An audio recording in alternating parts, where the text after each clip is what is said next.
द्वंद्व कहाँ तक पाला जाए, युद्ध कहाँ तक टाला जाए, तू राणा का बन सजे, फेंक जहां तक भाला जाए। कुछ लोग कह रहे हैं कि यूजीसी से आपको क्या समस्या, कब सवर्णों का शोषण होता है, तो मैं आपको कुछ बातें याद दिला देता हूँ। जेएनयू जैसे उच्च संस्थान की दीवारों पर लिखा जाता है कि बनिया ब्राह्मण भारत छोड़ो। वहीं पर एक बापसा जैसी एक संस्था लगाती है कि तिलक तराजू और तलवार इनको मारो जूते चार।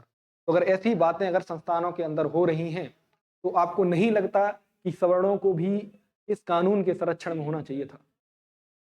आपने अपनी सत्ता की कुर्सी को बचाने के लिए इस कानून को पास तो किया है। इसकी वजह से आपने जातिगत भेदभाव को और ज्यादा बढ़ावा दिया है।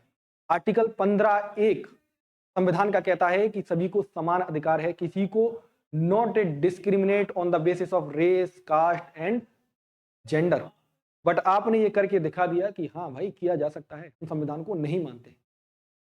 आपने इस संविधान की दुहाई देकर के ही हमसे 565 रियासतें ली थी। आपने इसी संविधान की दुहाई देकर ही हमसे हमारी जमीनों के अधिकार लिए थे। कहा था कि ये जमीन सबके पास होनी चाहिए, इसके लिए जमींदारी एक्ट आया और हमने उसे स्वीकार भी किया।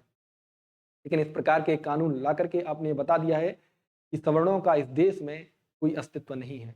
लेकिन आप ये भूल रहे हैं कि जो सत्ता पर बिठाते हैं वो सत्ता से उतारना भी जानते हैं।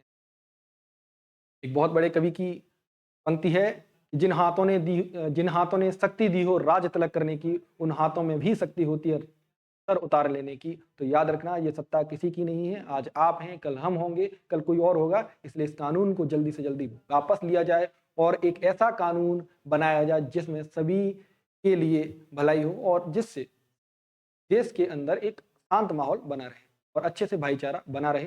जय हिंद, जय भारत।